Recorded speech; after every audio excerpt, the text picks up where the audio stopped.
Graças e paz, irmãos. Vamos dar continuidade à exposição da carta aos Hebreus. Gostaria que os irmãos abrissem a palavra de Deus comigo na carta aos Hebreus.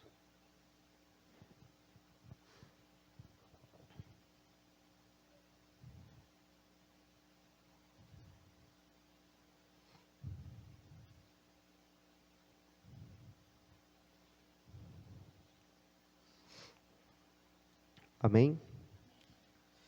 Vamos ao Senhor também em oração mais um pouco.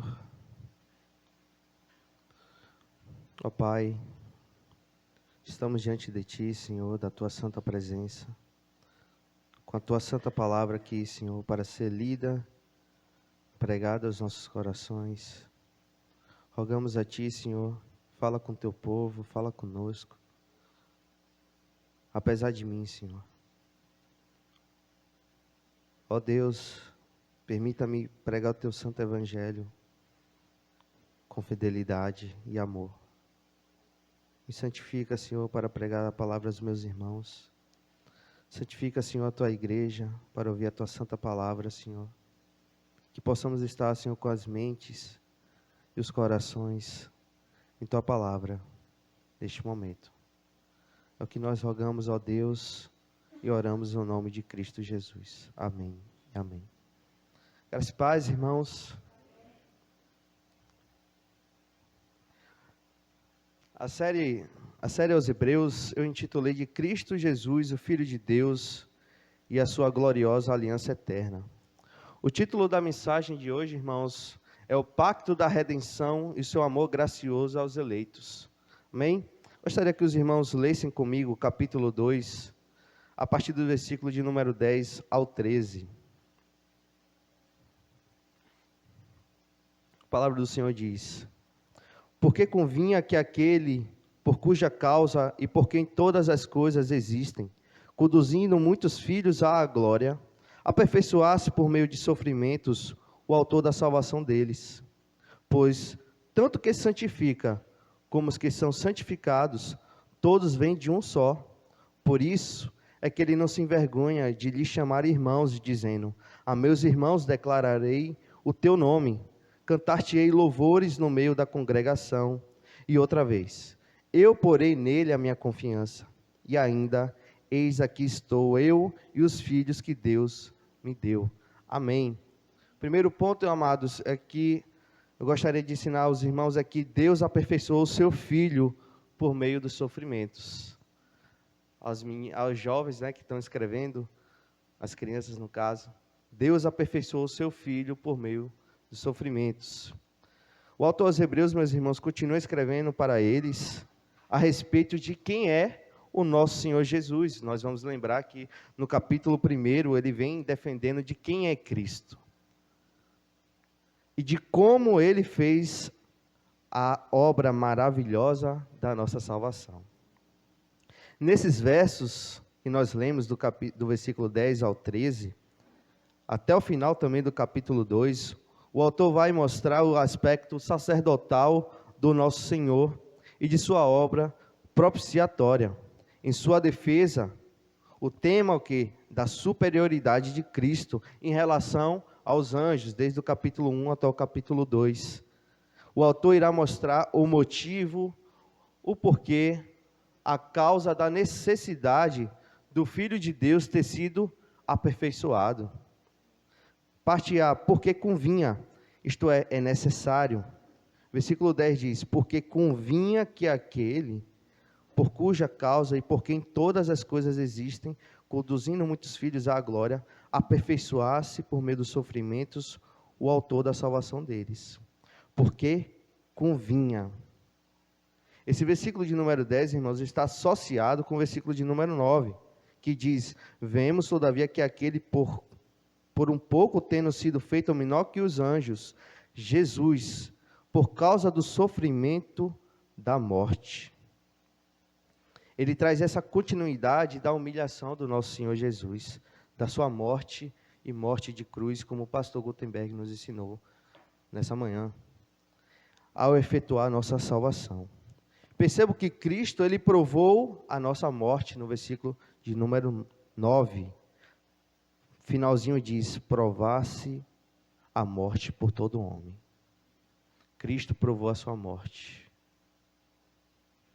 Nós cantamos hoje de manhã: consumado foi, nada mais restou.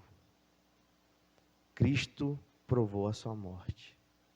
Que graça, que maravilha, que misericórdia. Nós, pecadores, se os serafins não podem contemplar o Rei em sua glória no seu trono, como está no capítulo 6 de Isaías, que dirá nós, miseráveis pecadores. Ele provou a sua morte. Portanto, o autor está querendo mostrar aos irmãos que aquele que provou a morte foi aperfeiçoado pelo Pai, para que os filhos de Deus fossem conduzidos à glória.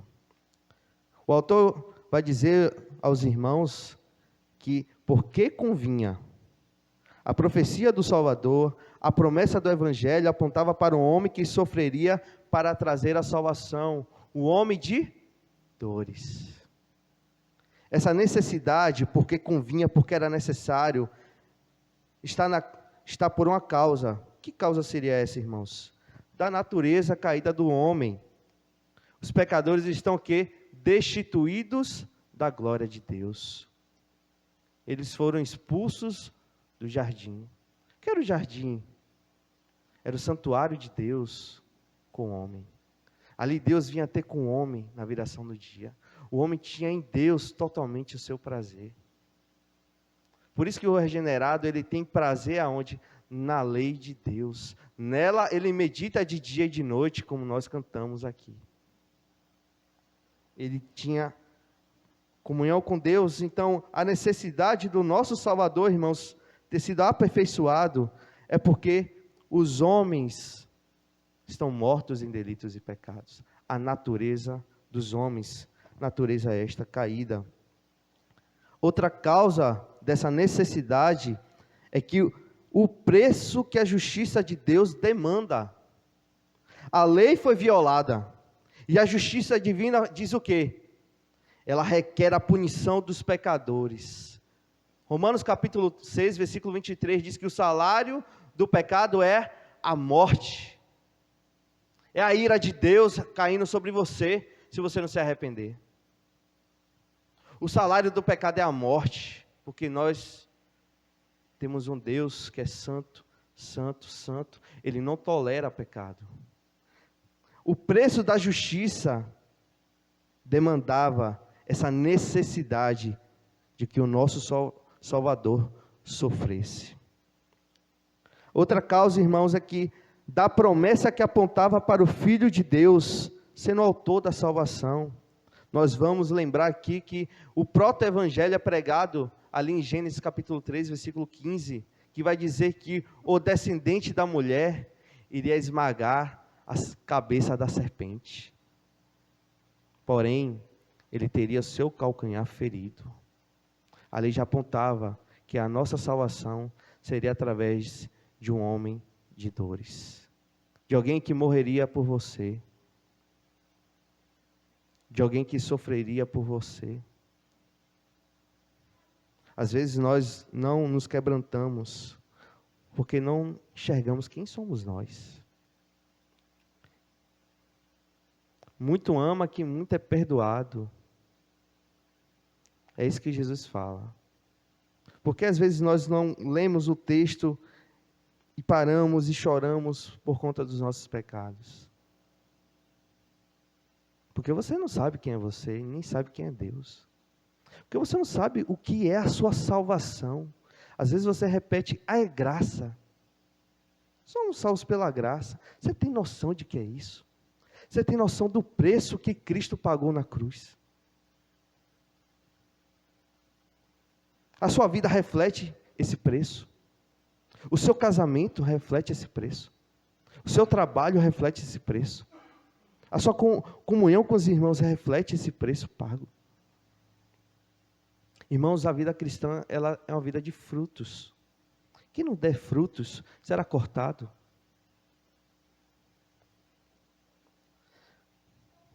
A quarta necessidade, irmãos, dessa causa que o nosso Salvador tinha que sofrer era que o Filho seria aperfeiçoado para a sua obra sacerdotal em favor dos filhos de Deus. No finalzinho do capítulo 2, nós leremos isso, porque Ele é o nosso sumo sacerdote. Você, meu irmão, pode se chegar a Cristo. Ele sabe de todas as suas dores, todas as suas angústias, todos os seus medos. Um sacerdote. A gente tem um sacerdote, o autor vai explicar no capítulo 4, que se compadece de nós. Ele está em um trono. Qual é o nome do trono? Trono da graça. Você pode se chegar a Cristo. Por isso que aqueles que andam com Cristo, eles são transformados de glória em glória. Este evangelho é poderoso. Este evangelho faz com que a gente acorde domingo de manhã e diga: eu irei para a casa do meu Pai, estarei diante de meu Deus e o adorarei. O Filho foi aperfeiçoado.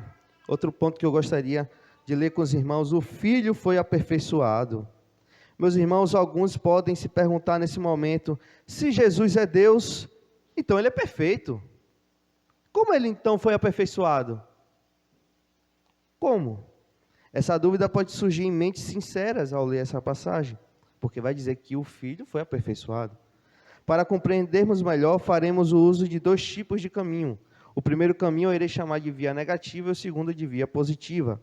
Na via negativa aqui nós iremos dizer o que não significa ser aperfeiçoado.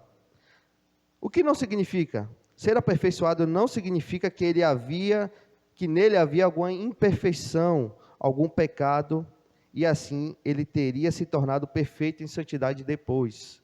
Jesus não tinha pecado.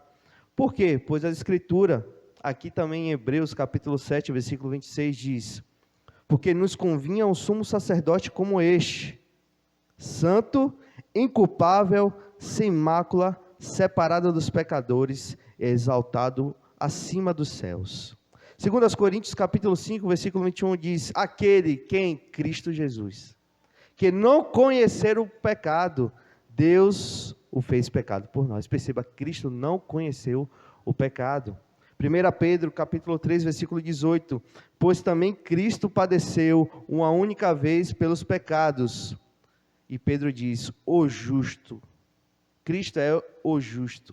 Perceba que a justiça divina, a lei não poderia falar que Cristo quebrou ela. A justiça divina não poderia dizer, Cristo precisa pagar o preço dos seus pecados. Porque Ele é o justo.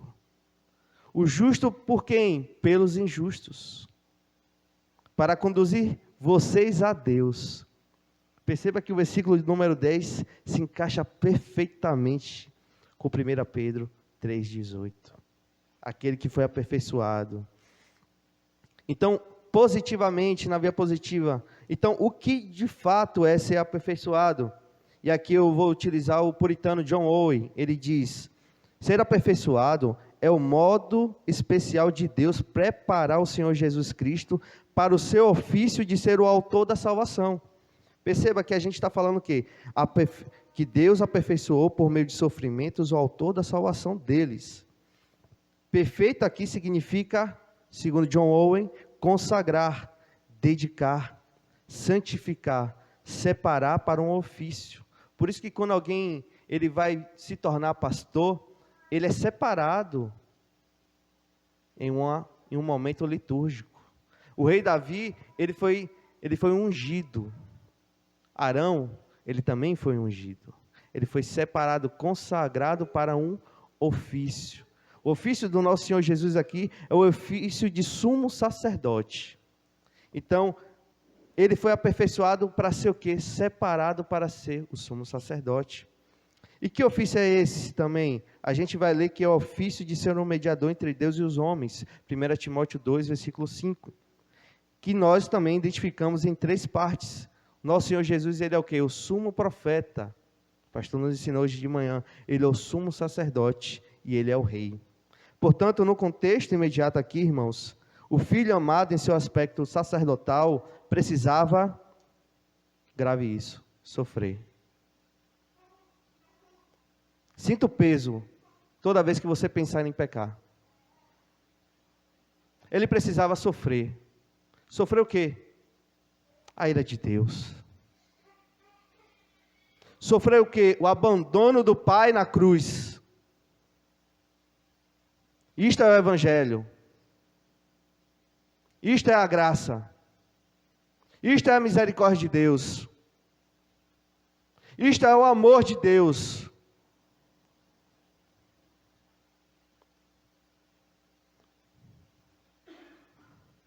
Ele precisou sofrer, irmãos. Ele precisava ser humilhado. Ele precisava ser morto por causa dos nossos pecados. Os irmãos estão entendendo? Os irmãos estão tremendo diante da presença de Deus. Tomar decisões segundo a carne e não segundo a palavra de Deus. Cristo sofreu por causa dos nossos pecados, irmãos. E assim tornar-se perfeito para ser um sacerdote que se compadece de nossas fraquezas e mazelas. Hebreus 4:15. E por seu sangue fazer a propiciação pelos nossos pecados. Hebreus 2:17, parte B. É isto que significa ser aqui aperfeiçoado, meu irmão. Separado para esse ofício. O sacerdote, ele entregava diante de Deus a propiciação do pecado do povo, para o pecado do povo. Arão chegava diante do Senhor, irmãos, com o sangue do cordeiro, mas aquilo ali não poderia remover o pecado. Por isso que nosso Senhor Jesus, ele sofreu, ele derramou seu sangue, ele deu a sua vida, para que os mortos tenham vida. Jesus, ele disse que ele era a ressurreição e a vida. Amados, o aperfeiçoamento do nosso Senhor como nosso sacerdote e como a nossa propiciação é que nos leva ao quê? À glória eterna. Perceba aqui no versículo 10 diz: porque convinha que aquele por cuja causa e por quem todas as coisas existem, isto é, Deus, porque era necessário que Deus, que está conduzindo muitos filhos à glória, aperfeiçoasse por meio de sofrimentos o autor da salvação deles. Ele deixou a sua glória, foi zombado pelos guardas que lhe davam pancadas e lhe vedaram os olhos dizendo: profetiza-nos, quem foi que bateu em você? Ele disse que já não chamava os apóstolos de servos, mas de irmãos. Que graça, meus irmãos.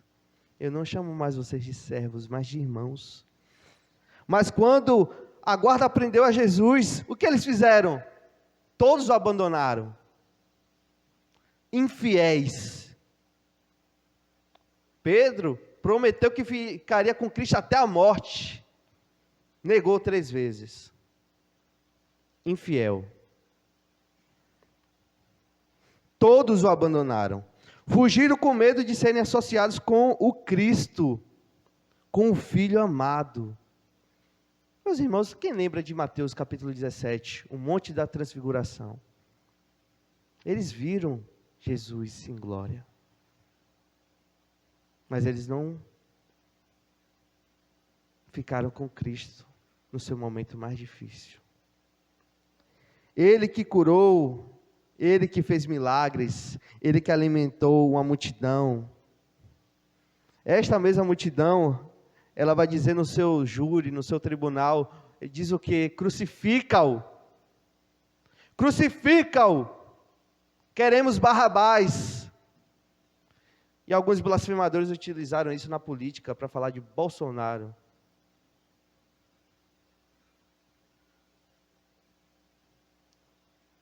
É Cristo. Não utilize esse texto para os homens. Foi o Deus Santo que deixou sua glória e veio à terra para morrer na cruz do Calvário.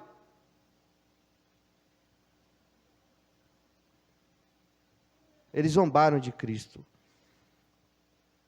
Ele que deu a água da vida aos sedentos, teve sede na cruz.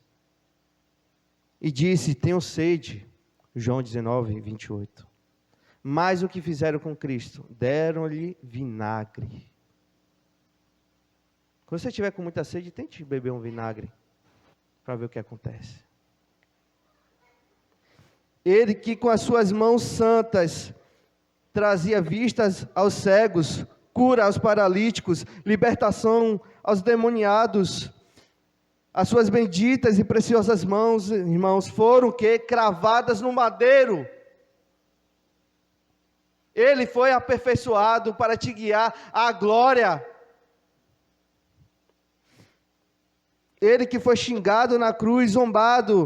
O que é que ele diz na cruz? Ele orou ao Pai dizendo: Pai, perdoa-lhes, pois não sabem o que fazem. Lucas 23, versículo 34. O autor da nossa salvação foi aperfeiçoado para o seu ofício sacerdotal. Um ofício que requer amor, paciência, sabedoria, misericórdia e graça para, de fato, abençoar o povo. Vou repetir, irmãos. O ofício sacerdotal requer o quê? Amor, paciência, sabedoria, misericórdia e graça para te abençoar. Algumas aplicações. Irmãos, santifique a sua vida para o seu Salvador como um sacrifício vivo, santo e agradável. Santifique a sua vida. Irmãos, tenha um casamento conforme as Escrituras. Maridos, amem as suas esposas com amor, paciência, misericórdia, graça e perdão, assim como o noivo ama a sua igreja. Ele é o exemplo. Esposas, sejam amorosas, sábias conselheiras, mestras do bem, submissas em tudo aos vossos maridos, boas donas de casa, uma mãe exemplar. Assim como Cristo se deu para ver uma família de Deus, assim sejam as suas famílias. Pastores, vocês que são ministros consagrados, fortaleçam-se na graça que é no nosso sumo sacerdote. Sejam imitadores de Cristo. Jovens, sejam submissos aos mais velhos e imitem a fé de seus pastores. Igreja, viva em amor, como Cristo nos amou e se entregou por nós, como oferta e sacrifício de aroma agradável a Deus. O Deus Filho é o autor da salvação dos filhos de Deus que estão sendo conduzidos à glória. Leu comigo o versículo de número 10, novamente. Porque convinha que aquele, por cuja causa e por quem todas as coisas existem, conduzindo muitos filhos à glória, aperfeiçoasse por meio de sofrimentos o autor da salvação deles. O autor da salvação deles. O nosso Senhor Jesus empreendeu o seu chamado com o poder de Deus. Ele se apresentou ao Pai para ser o líder, o capitão da salvação dos eleitos. O autor significa isso. O líder, o capitão. Em sua mente judaica, era fácil, fácil se lembrar de homens que foram responsáveis por trazer salvação, homens que lutaram, venceram e conquistaram a libertação. Os leitores aqui da carta, irmãos, podiam se lembrar de Moisés, que foi o líder do povo de Deus na saída do Egito. Através de Moisés, o Senhor efetuou uma libertação da escravidão de Faraó, do Egito. Eles foram guiados para uma terra boa que manava leite e mel. Outro líder, capitão do povo do Senhor, foi quem? Josué. Ele foi o responsável por fazer o povo entrar na terra prometida. Ele conquistou aquelas nações mais fortes. Ele distribuiu as terras e deu descanso físico ao povo, depois de uma longa jornada no deserto. Com todo esse pano de fundo, é bem possível que o autor quisesse que os leitores pudessem comparar agora que a nova aliança é superior à antiga e que Cristo é superior a qualquer um que eles pensassem. Não, mas e Josué? Mas e Moisés? Mas e Arão? Mas e Davi? Cristo é superior a qualquer um. Cristo, por meio da sua vida em perfeita santidade e justiça, efetua a salvação do seu povo. Cristo liberta os filhos de Deus da escravidão do pecado, não da escravidão do Egito. Cristo dá o verdadeiro descanso eterno, não o descanso físico, mas o descanso eterno. Cristo é quem conquista a nova terra com os novos céus. Estava conversando com um irmão ontem. Esse irmão é uma bênção, né, pastor? O pastor sabe quem é. E a gente estava conversando sobre justamente isso: nova terra e novos céus. Irmão, nossa, eu quero Cristo, eu quero estar com o meu Senhor Jesus. Ele conquistou isso para você, irmãos. Você estará para sempre com o seu Senhor e Salvador. Ele conquistou essa nova terra. Não é braço humano, não é o seu conhecimento das Escrituras, não é a sua fé na fé. É somente Cristo. Cristo conquistou para você essa nova terra. Cristo é o autor de maravilhosa salvação. Meus irmãos, vejam comigo novamente o versículo 10 falando de algo tão maravilhoso. Deus está conduzindo seus filhos à glória. Que glória é essa? Que glória é essa? Nada nesse mundo pode se comparar com a glória do que há do porvir. Segundo aos Coríntios 4, versículo 17, Paulo vai dizer o que? Que a nossa leve e momentânea tribulação produz para nós o que? O eterno peso da glória. A imagem que Paulo quer aqui falar aos Coríntios é o seguinte: tem uma balança. Coloque todas as suas tribulações aqui. É leve. Por quê? Comparado com o eterno peso da glória. Sempre que você estiver passando por lutas, tribulações, dificuldades, coloque isso na balança. É leve. Mas você pode falar: não, mas a minha é muito difícil, eu estou passando por isso. Sim, irmãos, eu sei que pode ser difícil. Mas se você comparar com aquilo que o autor da salvação conquistou para você, é leve. Aquilo que Cristo lhe deu na nova terra e nos nossos céus. Aquilo que Josué não poderia fazer. Aquilo que Moisés não poderia fazer. É isso que o autor quer dizer aos irmãos. O autor da nossa salvação. Apocalipse capítulo 22, do versículo 1 a 5 diz: então me mostrou o rio da água da vida, brilhante como cristal que sai do trono de Deus e do Cordeiro. No meio da sua praça, de uma e outra margem do rio, está a árvore da vida que produz 12 frutos, dando seu fruto de mês em mês, e as folhas da árvore são para a cura dos povos. Ouça, irmãos, com atenção. Nunca mais haverá qualquer maldição. Nela estará o trono de Deus e do Cordeiro. Os seus servos o servirão. Isso aqui também pode ser traduzido como o adorarão. Servir ao Senhor. Contemplarão a sua face. Já imaginou, irmãos? Contemplar a face de Cristo. Olhar para Cristo. Não vai mais precisar de fé. Será consumada a nossa fé. Você vai olhar para Cristo. Por isso que é o eterno peso da glória. E na sua fronte está o nome dele. Então já não haverá noite, nem precisam eles da luz de candeia, nem da luz do sol. Por quê? Porque o Senhor Deus brilhará sobre eles, e o que? Reinarão pelos séculos dos séculos. Que brado de vitória. Que conquistador, que autor da salvação, é este seu Jesus, irmão. Se deleite em Cristo. Casamentos precisam ser transformados, santificados. Trabalhadores precisam glorificar a Deus em seus trabalhos. Esse evangelho nos constrange. Eu vivo para a glória dele. Eu o amo.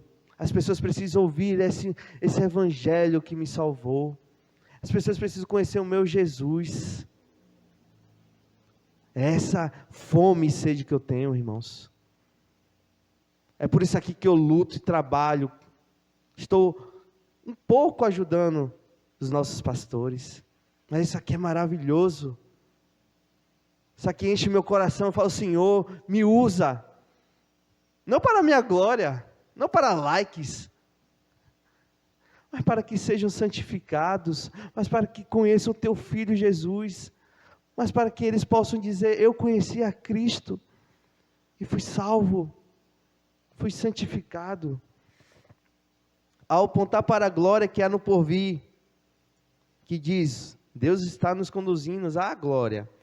O autor quer mostrar aos irmãos hebreus que Deus estava os conduzindo nesse santo caminho, rumo à pátria celestial. Jamais alguém que está em Cristo pela fé cairá ou se desviará dela.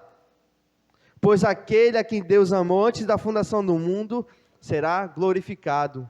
Aos que predestinou, a estes chamou. Aos que chamou, justificou. Aos que justificou, a estes glorificou.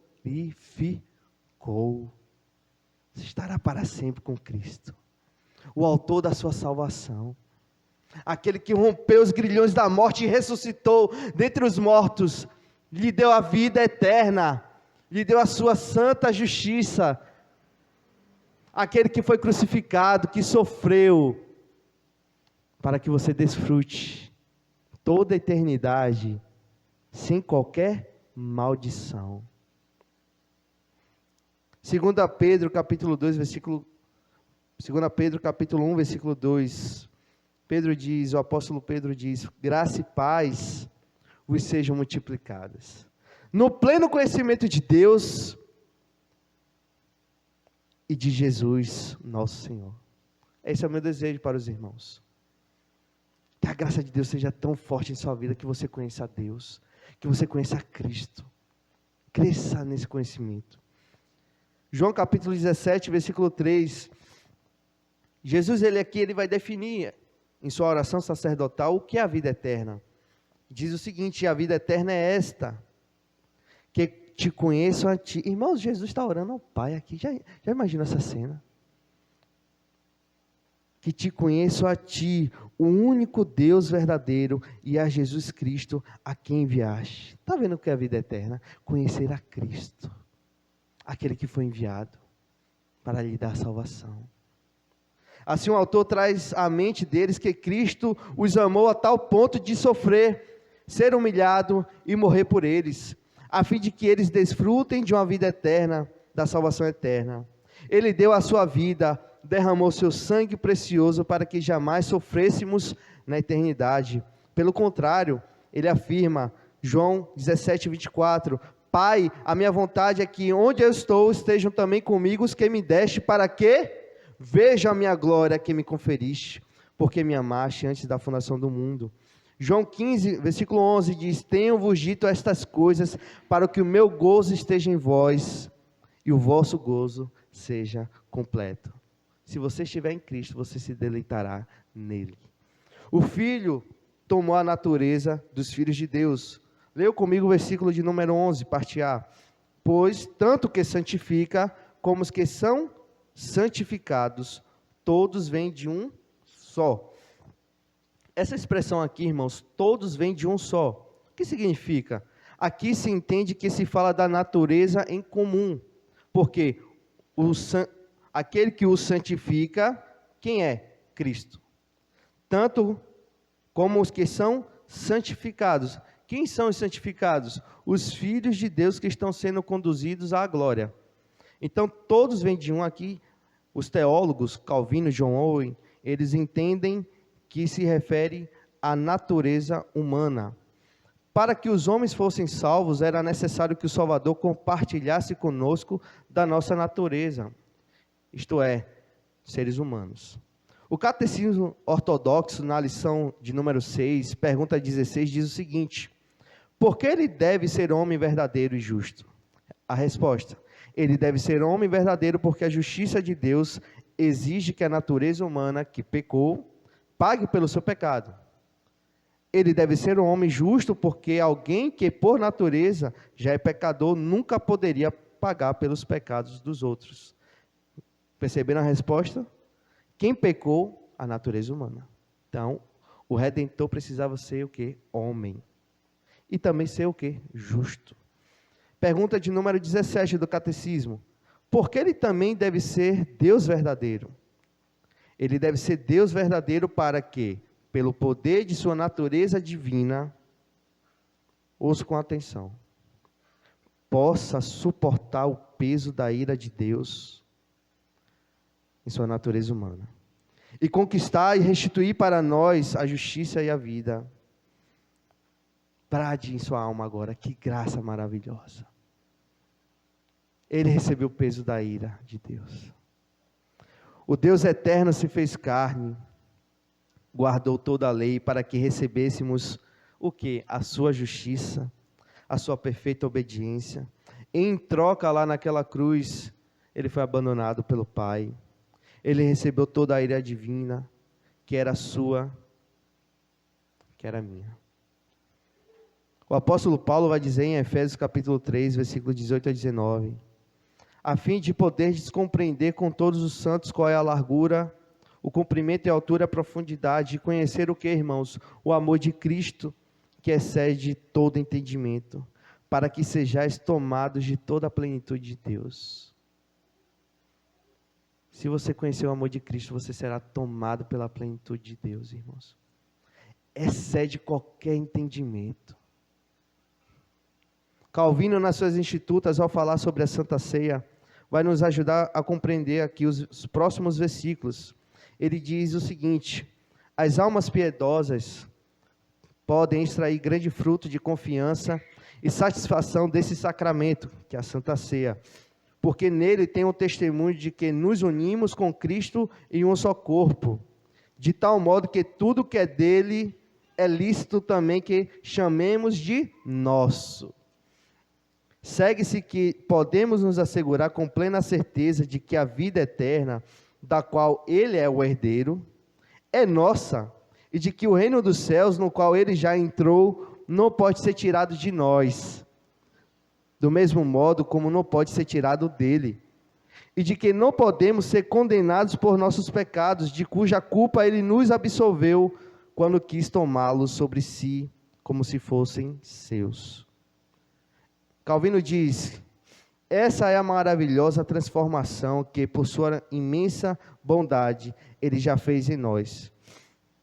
Ao tornar-se filho do homem, isto é, aqui eu quero mostrar para os irmãos, todos vêm de um só.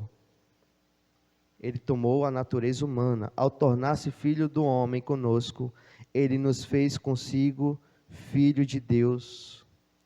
Por sua descida à terra, ele preparou para nós a ascensão aos céus. Ao assumir a nossa mortalidade, ele nos concedeu a sua o quê? Imortalidade. Assumindo a nossa fraqueza, seu poder foi em nós confirmado. Recebendo em si a nossa pobreza, ele transferiu para nós o que, irmãos? A sua riqueza. Tomando sobre si o peso da nossa injustiça, pela qual éramos oprimidos, ele nos revestiu com a sua justiça. Partindo então agora, irmãos, para os próximos versículos, vamos ler agora Hebreus, capítulo 2, versículo 11, parte B, até o 13. A palavra de Deus diz: por isso é que ele não se envergonha de lhe chamar irmãos, dizendo: a meus irmãos o declararei o teu nome, cantar-te-ei louvores no meio da congregação. E outra vez, Jesus diz: eu porei nele a minha confiança. E ainda, eis aqui estou eu e os filhos que Deus me deu. Antes de examinarmos os versículos, precisamos lançar um fundamento que eu acho muito importante aos irmãos. É sobre o aspecto pactual das Escrituras. A compreensão da teologia pactual, irmãos, é essencial para uma vida mais piedosa na fé cristã. Ela embeleza, ela traz raios de amor do nosso Salvador às nossas almas, porque a gente consegue ver a sua perfeição em toda a Bíblia. Tanto que a carta aos Hebreus, o que o autor aqui está fazendo, irmãos, é uma defesa da nova versus a antiga aliança. Dito isso, o que seria então o pacto da redenção? O pacto eterno da redenção é uma aliança, um acordo mútuo entre o Pai bendito e o seu Filho amado. Perceba, o Pai e o Filho, eles entram aqui em acordo mútuo. Feito na eternidade passada, né, antes da criação. Nesse contrato, as partes se comprometem a cumprir exigências pactuais para a salvação dos homens. E aqui eu vou fazer uma breve ilustração aos irmãos, para que a gente, com esse fundamento, a gente possa adentrar nas doutrinas dos versículos que nós acabamos de ler. O pai se comprometeu com o filho dizendo: meu filho amado, eu me comprometo a cumprir estas exigências. Irei escolher homens mortos em delitos e em pecados. Irei revelar-te para eles através das promessas e tipos. Você receberá deles todas as suas injustiças, imundícias, blasfêmias, desobediência, falsidade, infidelidade naquela cruz. Eu o esmagarei naquele madeiro e eu o abandonarei.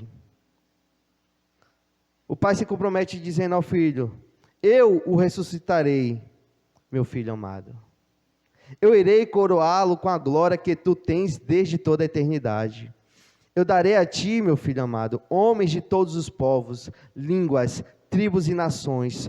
Tu lhe farás ser para mim um reino e sacerdotes. Eles serão agora os meus filhos. Eu lhe darei toda a autoridade para governar as nações. Então o filho, ele olha para o pai e se compromete com o pai dizendo: ó Pai Santo, eu me comprometo a cumprir estas exigências. Irei esconder a minha glória divina aos olhos deles. Irei tomar a forma humana verdadeiramente. Irei ser submisso à tua lei. Irei ser o mediador entre os teus filhos eleitos e a ti, ó Pai Santo. Irei ser o profeta, pois falarei aos seus corações e lhes transmitirei as palavras que me deste. Irei ser o sumo sacerdote. Irei à cruz, sendo chicoteado, zombado, espancado, escarnecido, cuspido. Serei o homem de dores. Entregar-me-ei no madeiro debaixo da sua ira. Serei moído por ti, ó Pai, e dar-me-ei como oferta pelo pecado. Assim serei a propiciação para os pecados dos meus irmãos. Irei ser o Rei eterno e governarei para sempre, conforme a sua bondade. A nossa confissão de fé, irmãos, no capítulo 7, sobre a aliança de Deus, no parágrafo 3º, diz o seguinte: este pacto, ele está se referindo agora ao pacto da graça, é revelado no Evangelho, primeiramente a Adão, na promessa da salvação pela descendência da mulher, e depois por etapas sucessivas, até que a sua plena revelação foi completada no Novo Testamento. E a parte que eu gostaria que os irmãos compreendessem é o seguinte: o pacto, e é fundamentado, o que é fundamentado? O pacto da graça, a nova aliança. Este pacto é fundamentado naquela transação pactual, perceba aqui, ele está se referindo ao pacto da redenção. A nossa confissão ensina isso. É fundamentado naquela transação pactual eterna que houve entre o Pai e o Filho para a redenção dos eleitos. Novamente, transação pactual eterna que houve entre o Pai e o Filho para a redenção dos eleitos. Este é o pacto eterno da redenção. Então eu gostaria que os irmãos agora compreendessem que após a leitura desses textos, desses versículos, a doutrina seguinte é: Jesus não se envergonha de nos chamar de irmãos. Jesus não se envergonha de nos chamar de irmãos.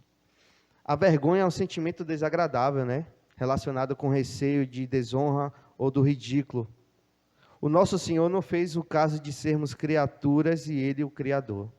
O nosso Redentor, irmãos, não teve vergonha da nossa incapacidade espiritual, da nossa pequenez cognitiva.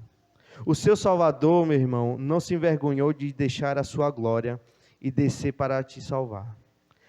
Resgataram uma noiva que estava suja, imunda dos seus pecados, nua de justiça. Ele não se envergonhou. O Senhor não se envergonha de seus irmãos, o Senhor nos amou e deu a sua vida por nós. É isso que o autor aos Hebreus agora quer mostrar aos irmãos.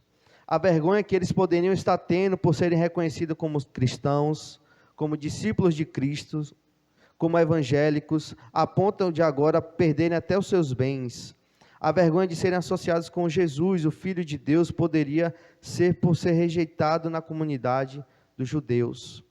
Assim como o martelo que esmiou sapenha, o autor agora vai mostrar que o Senhor Jesus, desde o pacto da redenção, tinha se comprometido com o Pai, que ele seria o irmão mais velho dos filhos de Deus, e que ele daria a sua justiça a nós.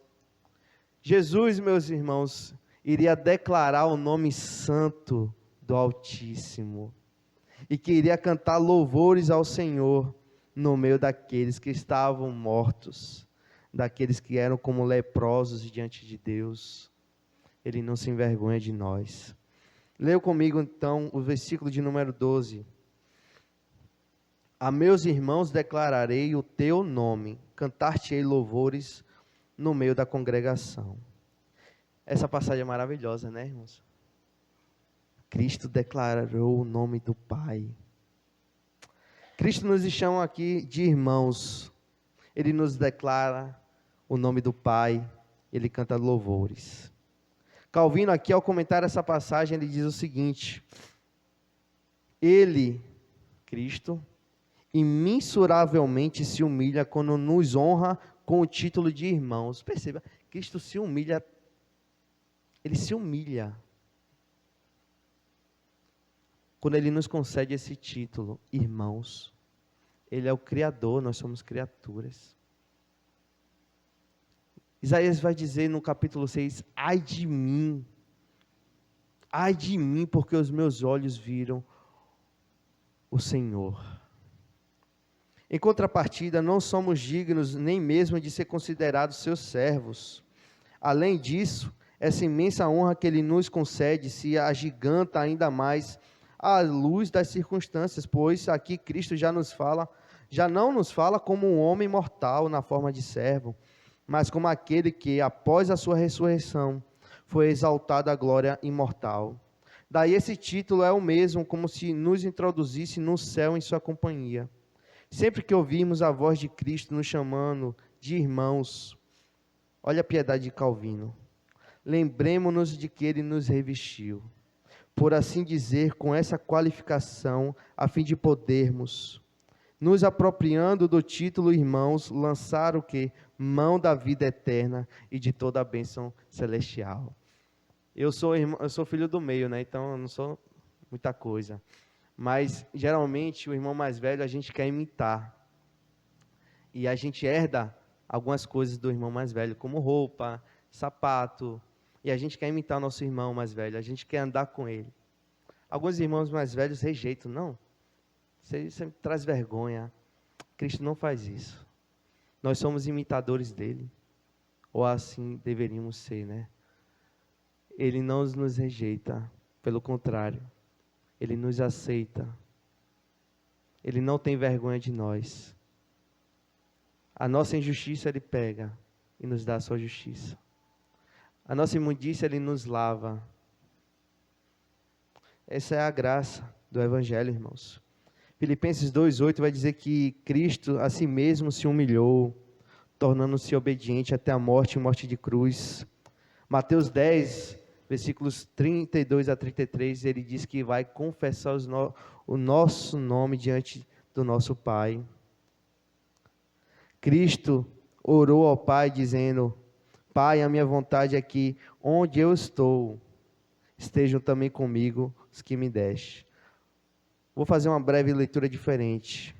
Pai, a minha vontade é que onde eu estou, estejam os meus irmãos, os teus filhos, para que vejam a minha glória que me conferiste.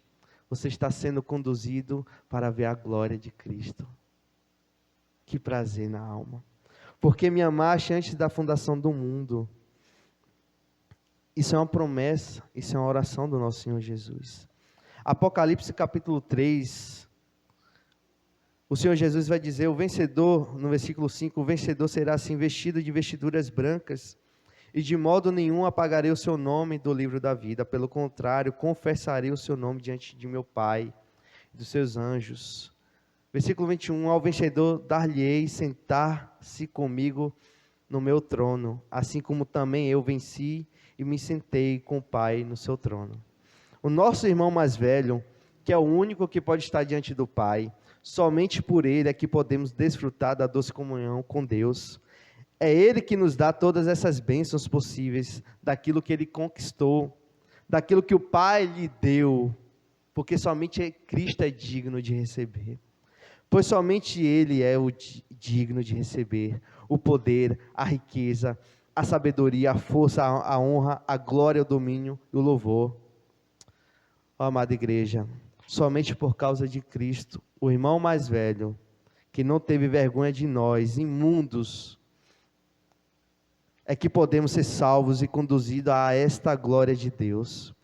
E isto que o autor aos Hebreus quer fixar na mente e nos corações desses leitores.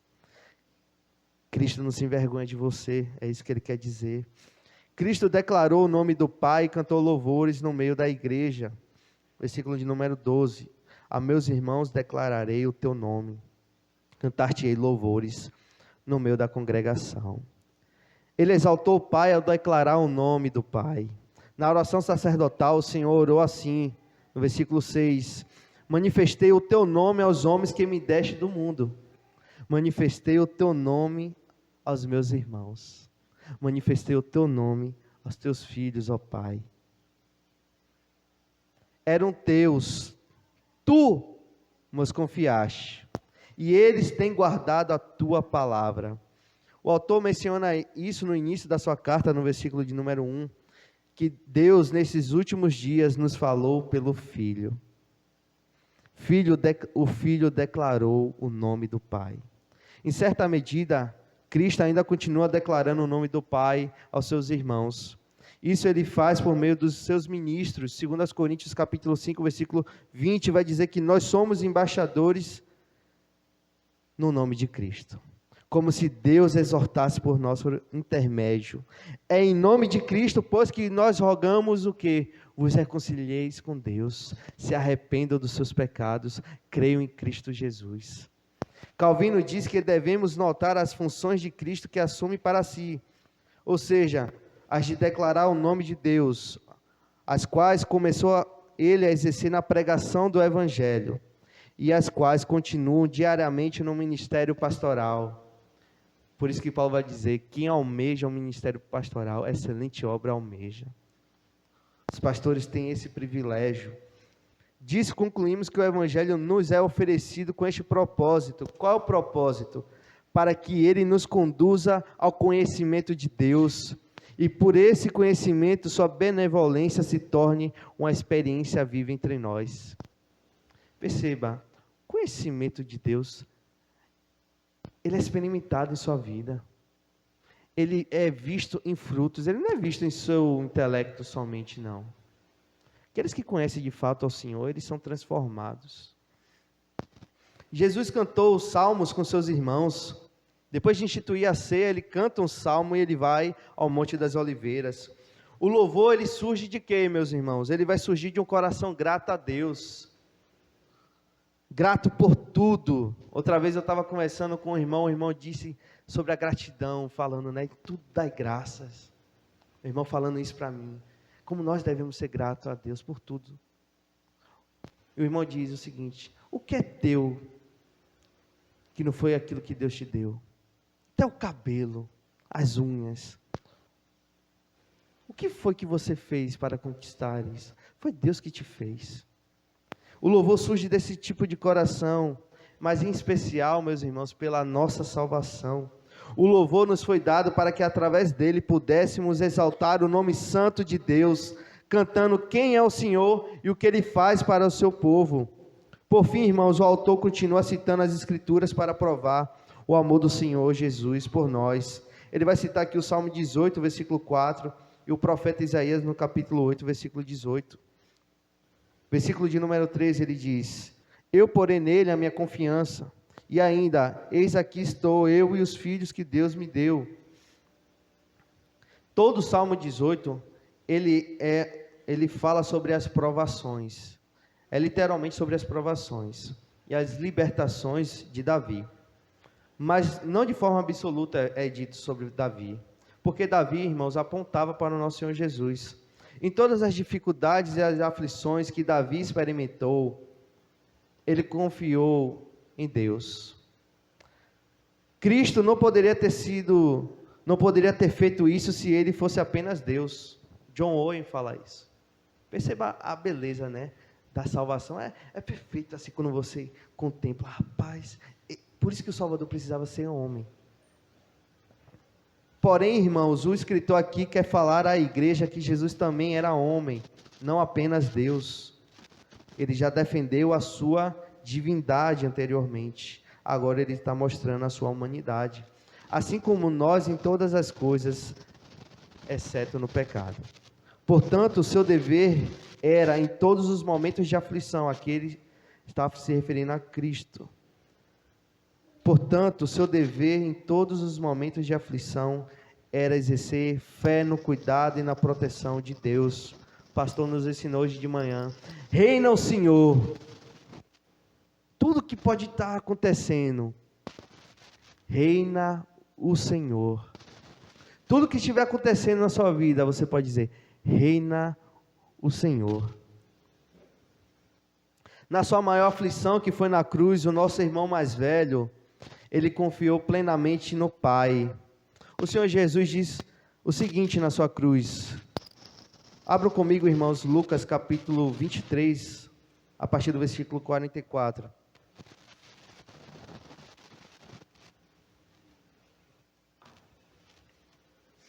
Já estamos finalizando a mensagem dessa manhã.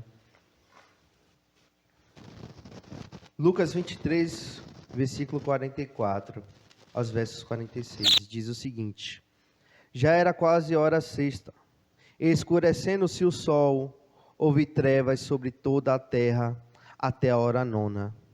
E rasgou-se pelo meio o véu do santuário. Então, Jesus clamou em alta voz: Pai, nas tuas mãos entrego o meu espírito. E dito isto, expirou. Esse clamor do nosso Salvador, do nosso Redentor, é a expressão da plena confiança na maior aflição que qualquer homem poderia ter. Ser abandonado no madeiro. E mesmo assim ele diz: Pai, em tuas mãos entrego o meu espírito. Ele confiou no Pai. O nosso irmão mais velho nos dá exemplo. Agora, após a sua vitória gloriosa na cruz, após a sua ressurreição, ascensão e coroação, quando tudo tiver sido cumprido, o nosso amado irmão mais velho, meu irmão, o primogênito dentre os mortos, chegará diante do Pai e dirá: Eis aqui estou eu e os filhos que Deus me deu. Todos os eleitos, de todas as eras, de todas as tribos, povos, línguas e nação. Cristo mostrará ao Pai, confessará o nome de cada um diante do Pai. Que graça, meus irmãos! Então, como aqueles leitores iriam continuar abandonando a congregação depois de verem um amor tão misericordioso nessas passagens aqui? Alguns estavam abandonando a congregação, já era costume. Como alguns iriam então abandonar a fé em Cristo e voltar para as sombras da antiga aliança depois de ouvirem sobre essa tão grande salvação? Como é que alguns podem ainda continuar no pecado? Como é que alguns podem ainda serem frios, não meditarem na palavra de Deus, não terem prazer nas escrituras, não orarem, não terem prazer na oração? Como é que ainda podem ter casamentos que a briga reina? Como é que pode ter trabalhadores que não respeitam os seus patrões? Isso é impossível no Evangelho. Se você ouvir o verdadeiro Evangelho, o pastor nos ensinou hoje, a fiel pregação da palavra de Deus. Se você crê de fato, tem que haver uma mudança. Você tem que ser imitador de Cristo. Somos filhos adotados pelo Senhor. Essa é a doutrina da adoção, baseada pela graça de Deus. Ele não teve vergonha de te chamar de irmãos. Ele não teve vergonha. E o Pai te elegeu para ser filho. e o Pai está te conduzindo a essa glória. Jesus apresentará todos os eleitos diante do Pai. Nenhum irá se perder no caminho à glória eterna, pois ele disse: eu lhes dou a vida eterna, jamais perecerão, e ninguém as arrebatará da minha mão. Ninguém consegue chegar diante desse bom pastor e arrebentar uma ovelha. Ninguém. Que confiança nós temos que ter no nosso Senhor Jesus. Que descanso isso traz à alma de um cristão, ao ouvir que o seu Senhor está te guardando. O Pai confiou no Filho a salvação dos eleitos. No pacto da redenção, é visto que o Filho de fato iria conquistar e levar todos os filhos a Deus Pai. Para finalizar, meus irmãos, algumas aplicações. Louve o Senhor por sua graça em lhe eleger para essa adoção maravilhosa. Louve, assim como Cristo louvou. Exalte a obra do seu Senhor e Salvador. Se quebrante por tamanha salvação. Aos maridos, amem as suas esposas como seu Senhor amou a igreja. É o mandamento, não há desculpa. As esposas, amem os vossos maridos e sejam submissas em quê? Em tudo. Em tudo. Assim como Jesus foi obediente em tudo ao Pai. Aos ministros, e aqui me incluo em parte, declarem esse evangelho da graça de Deus e confiem no Senhor em todas as aflições, como nosso Senhor fez o tempo todo. Paulo vai falar para seu filho na fé, Timóteo. Paulo está partindo para a glória. Seu filho está está pastoreando ali a igreja, está tendo muitas dificuldades, está tendo timidez na fé. Paulo vai dizer: fortifica-te na graça que há em Cristo Jesus. Perceba, fortifica-te na graça que há no teu Redentor, Timóteo. Sofre as aflições. Estou experimentando um pouco. Os pastores estão me auxiliando, graças a Deus. Aos jovens, sejam humildes, assim como seu Senhor foi ao deixar a sua majestade gloriosa e vir salvar a igreja. Seja humilde. A soberba, meu irmão, Deus resiste. Os irmãos não sabem que pode ser isso. Resistir. Você não tem comunhão com Deus. Você pensa que o seu pensamento, o seu entendimento das Escrituras te faz algo melhor? É isso que é a graça? É através de uma palavra que você vai zombar a pessoa? Escarnecer? Sejam humildes. Por fim, a igreja local. Amem, declarem, louvem, leiam, orem, vivam esse evangelho maravilhoso. Por Cristo, em Cristo, para Cristo. Amém.